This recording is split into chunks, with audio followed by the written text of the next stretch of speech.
Well, guys, we have it at last. A real first look at the long-awaited Metroid Prime 4. Gone are the days of logos and blue fours. Samus and Sylix are about to have a battle like no other, and it's finally almost here.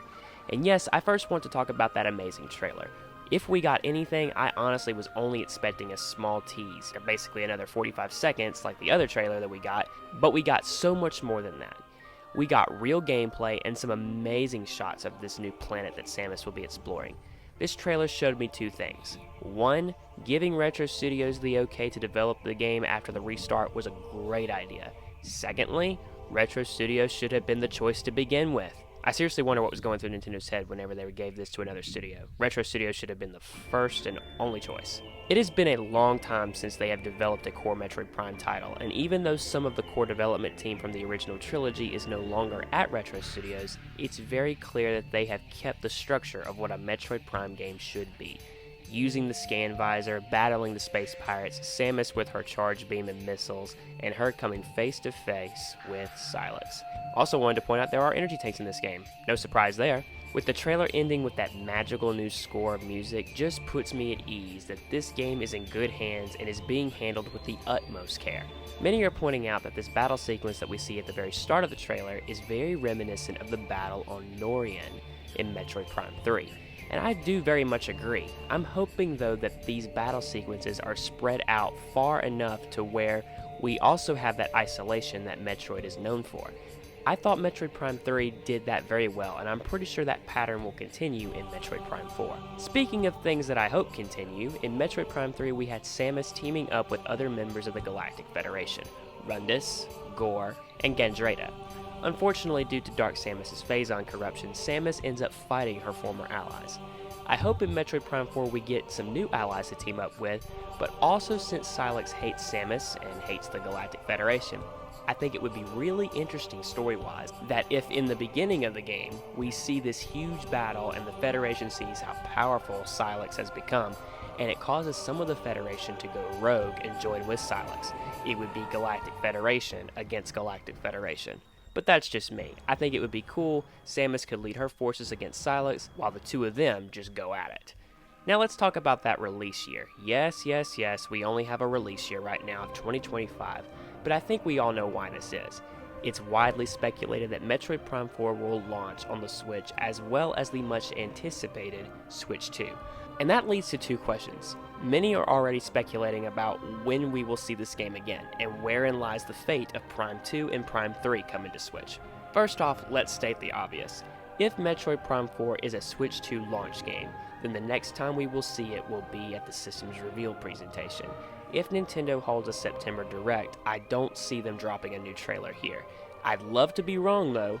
Holding this game until the presentation will allow them to show an even bigger trailer and will give the development team time to polish the game up where it needs to be and make it look as good as possible. As far as Prime 2 and 3 go, I think Nintendo really should release these games so that people can be caught up on the story when Prime 4 drops.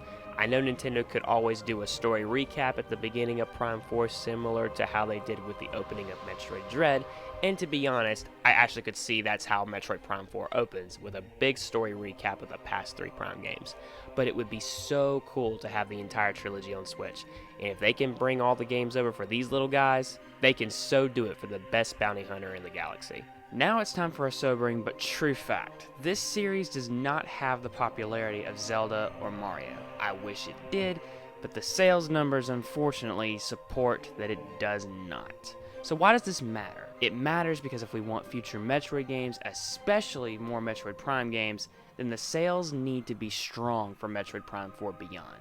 Guys, could you imagine if this game did so well and Retro Studios decided to make a second Metroid Prime trilogy with Metroid Prime 5, Metroid Prime 6. It sounds crazy and so distant right now, but the possibility is there if Prime 4 is received well. I'm going to end this video with a bit of a hot take. Are you ready? Nintendo had to complete this game. Nintendo is so committed to releasing whatever they announce. It's so obvious now that they revealed this game way too early when it was in development back in 2017, and when development started to go horribly wrong, they had two choices. They could either release a product that wasn't going to live up to fans' expectations, or cancel the game entirely, and Nintendo made the best of a hard situation. They scrapped the game and gave it back to Retro Studios and promised us that when it was completed, it would be worthy to stand shoulder to shoulder with the past 3 games. And I am fully convinced that if Nintendo hadn't revealed this game in 2017, they would have canceled the project behind closed doors and we would have never known about it. But since they announced it, they were going to make good on their promise and take the time they needed to make the game what it could be. And judging by that first real trailer that's not a logo, thank goodness, Retro is giving their all to make this a grand return for Samus. And that's what this game needs to be after all the development, all the waiting, all the remastering, all the time spent building to this game. Prime 4 needs to be a hit. So if by chance you aren't a big Metroid fan and are looking to get into the series, try Metroid Prime Remastered. It's a great preview of what's to come with Metroid Prime 4, and to all the Metroid fans out there, spread the word. Metroid Prime 4 is finally coming soon. I truly think when it's all said and done, this game is going to be the perfect example of what can happen when you make the hard decision to hold a game until it's truly ready.